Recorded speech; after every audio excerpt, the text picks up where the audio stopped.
আজকে আমি আপনাদের সাথে যে কথাগুলো অথবা যে তথ্যগুলো শেয়ার করব, যারা আমার মতো ইতালিতে নতুন আছেন অথবা ইতালিতে নতুন আসবেন তাদের জন্য আমি আশা করব যে অনেক বেশি উপকারে আসবে।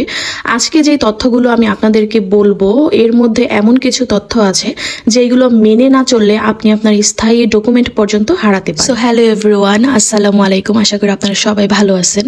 তো আমি নতুন অবস্থায় যেহেতু ইতালিতে আছি এর জন্য আমার অনেক তথ্য জানতে হচ্ছে নতুন করে। তাই ভাবলাম যে আমি যেহেতু নতুন করে শিখছি জানছি এবং আমি যতটুকু জানছি বা শিখছি ততটুকু আপনাদের সাথে শেয়ার করছি, যদি আপনাদের কারো উপকারে আসে এই ভেবে। আজকে আমি ঝালমুড়ি বানানোর মশলা রেডি করব আর আপনাদের সাথে শেয়ার করব। ইতালিতে আসার ক্ষেত্রে বা ইতালিতে চলাফেরা করার ক্ষেত্রে আপনাকে যেই আইন কানুনগুলো মেনে চলতে হবে ওই ধরনের কিছু নিয়ম কানুন। ইতালিতে চলাফেরা করার ক্ষেত্রে আমরা যে পাবলিক ট্রান্সপোর্ট ব্যবহার করি, বাস, ট্রাম, মেট্রো, এইগুলা ওঠার ক্ষেত্রে অবশ্যই আপনাকে টিকিট সাথে রাখতে হবে। আপনি যদি টিকিট না কিনে উঠেন বাস, ট্রাম অথবা মেট্রোতে তো আপনি ঢুকতেই পারবেন না। বিশেষ করে বাসে আমরা অনেক সময় টিকিট ছাড়াই উঠে যাই, আমি নিজেও উঠেছি, কিন্তু এখন আসলে সবসময় আমি টিকিটটা সাথে রাখি। আর টিকিটের বেশি দামও না, মাত্র 1.5 ইউরো করে বাস, ট্রেন, ট্রাম এগুলোর টিকিট। তো আপনি যদি টিকিট না কিনে ধরা খান সেই ক্ষেত্রে কিন্তু আপনাকে মোটা অঙ্কের একটা জরিমানা দিতে হবে। তারপরে হচ্ছে রাস্তা পারাপারের বিষয়টি, সেটি হচ্ছে আমরা যখন রাস্তা পার হব তখন অবশ্যই কিন্তু আমাদেরকে red signal, green signal, yellow signal দেখে রাস্তা পার হতে হবে। অনেক সময় যদি পুলিশ দেখে যে আমরা নিয়ম না মেনে রাস্তা পার হচ্ছি, যেমন আমরা অনেক সময় করি যে গাড়ি যদি দূরে থাকে তাহলে হয় কি যে আমরা রেড সিগন্যাল থাকাকালীনও রাস্তা পার হয়ে যাই, কিন্তু সেই ক্ষেত্রে যদি পুলিশ দেখে যে আমরা এইভাবে রাস্তা পার হচ্ছে তাহলে কিন্তু আমাদের জরিমানা হতে পারে। তাছাড়া আমার বা আপনার কারণে যদি রাস্তায় কোনো অ্যাক্সিডেন্ট হয় তাহলে আমাকে বা আপনাকে কিন্তু আইনে অনেক বড় একটা ঝামেলায় পড়তে হতে পারে। কিন্তু আপনার নামে একটা মামলা হয়ে যাবে এবং আপনাকে মোটা অঙ্কের একটা টাকা ওদেরকে জরিমানা হিসেবে দিতে হবে। এমনকি যদি সিরিয়াস কিছু হয়ে যায় তাহলে কিন্তু আপনার ডকুমেন্টের উপরে সেই প্রভাবটা পড়তে পারে। ইতালিতে আসার পরে সবচেয়ে বেশি নতুন অবস্থায় আমাকে যে সমস্যার সম্মুখীন হতে হয়েছে সেটা হচ্ছে যখন আমি কোনো টুরিস্ট পয়েন্টে যেতাম তখন অনেক টুরিস্ট পয়েন্টে কিন্তু অনেকে আছে যে বিভিন্ন ধরনের জিনিস ফেরি করে বেড়ায়।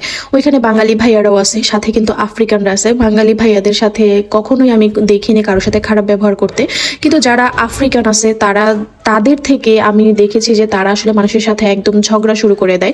আপনাকে ওরা একটা জিনিস জোর করে ধরিয়ে দিয়ে ওরা 1 ইউরোর জিনিস 5 ইউরো চাইবে। এইটা হচ্ছে ওদের একটা ব্যবসা আর কি। যদি আপনি না কিনতে চান তাহলে ওদেরকে ভালো মতো বুঝিয়ে শুনিয়ে আপনাকে সেটা ফেরত দিতে হবে, কিন্তু আপনি কোনোভাবেই ওদের সাথে কোনো দ্বন্দ্বে জড়াতে পারবেন না। ওরা এইগুলো নিয়ে অনেক বেশি ঝামেলা করে। বিশেষ করে আপনি যখন নতুন অবস্থায় টুরিস্ট পয়েন্টে যাবেন তখন কিন্তু আপনাকে অনেক বেশি সতর্ক থাকতে হবে এদের কাছ থেকে। তারপরে হচ্ছে যে আপনার যে ডকুমেন্ট আছে, ইতালিয়ান যে ডকুমেন্টগুলো আপনার আছে ওইগুলো সবসময় আপনি আপনার সাথে রাখার চেষ্টা করবেন, কারণ অনেক সময় অনেক ঝামেলা হয়ে যেতে পারে রাস্তাঘাটে। যখন আপনাকে পুলিশ ধরবে, যখন আপনার ডকুমেন্ট চেক করতে চাইবে, তখন যদি আপনার সাথে না পায় তখন হয়তো বা আপনাকে বড় রকমের একটা ঝামেলায় পড়তে হতে পারে। এর জন্য সবসময় চেষ্টা করবেন যে আপনার যে লিগেল ডকুমেন্টগুলো আছে ওইগুলো সবসময় আপনার সাথে রাখার জন্য। তারপর হচ্ছে ময়লা ফেলার যে ব্যাপারটা, আমরা কিন্তু চাইলে যে কোনো জায়গায় ময়লা ফেলতে পারবো না, যে কোনো বক্সে ময়লা ফেলতে পারবো না। এইখানে সব জায়গায় আলাদা করে বক্স দেওয়া আছে, একটাতে কাগজ, একটাতে আপনার ঘরের জিনিসপত্র, একটাতে আপনার কাপড় চোপড়, মানে বিভিন্ন ধরনের আলাদা করে যে বক্সগুলো আছে সেইভাবে কিন্তু আপনাকে ময়লাগুলো ফেলতে হবে।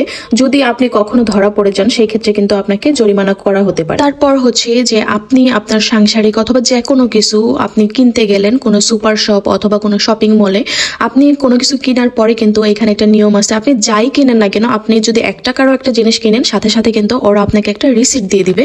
আপনি কিন্তু ওই রিসিটটা সাথে ফেলে দিবেন না। আমরা অনেক সময় করি কি শপিং মল অথবা সুপার শপে যখন আমরা কেনাকাটা করি, যখন ওরা আমাদেরকে রিসিট দেয় আমরা সাথে একদম মার্কেটে ফেলে দিয়ে চলে আসি, কিন্তু এইখানে আসলে সেটা করা যাবে না। কেন করা যাবে না? আসলে ইতালিতে সব জায়গায় এই নিয়মটা নেই, কিছু জায়গায় আমি শুনেছি যে এই নিয়মটা আছে। যে অনেক সময় রাস্তায় পুলিশ দেখে যে আপনার হাতে যদি কোনো শপিং ব্যাগ অথবা কোনো কিছু থাকে, ওরা আপনার কাছ থেকে রিসিট চাইতে পারে যে রিসিটটা দেখাও তুমি যে কিনেছ। তখন যদি আপনার কাছে যদি রিসিটটা না থাকে তাহলে হয়তো বা ওইটা ওরা চুরি হিসেবে বিবেচনা করে থাকে। তো সেই ক্ষেত্রে আপনি করবেন কি, যখন সুপার শপ থেকে বা যে কোনো কিছু থেকে আপনাকে রিসিট দেবে সেইটা আপনি বাসায় আসা না পর্যন্ত আপনি সেটা আপনার নিজের কাছেই রেখে দিন। আমি যখন বাংলাদেশে ছিলাম তখন আমার একটা ধারণা ছিল যে ইতালিতে মনে হয় চোর নাই, ছিনতাইকারী নাই। আসলে আমার ধারণাটা একদমই ভুল ছিল। আপনি যখন বিশেষ করে মেট্রোতে উঠবেন, ট্রামে উঠবেন, তখন আপনার মানি ব্যাগ, পার্স এগুলো আপনাকে খুবই সাবধানে রাখতে হবে। কারণ অনেক সময় হয় কি, যেমন আপনি মেট্রো থেকে নামলেন, মেট্রো তো আসলে বেশিক্ষণ দাঁড়ায় না, 2-3 2-3 সেকেন্ডের জন্য দাঁড়ায়, আপনার কাছ থেকে আপনার মোবাইল ফোন অথবা আপনার পার্স ওরা ছিনতাই করে নিয়ে মেট্রোতে উঠে যাবে এবং মেট্রোর সাথে সাথে চলে যায়।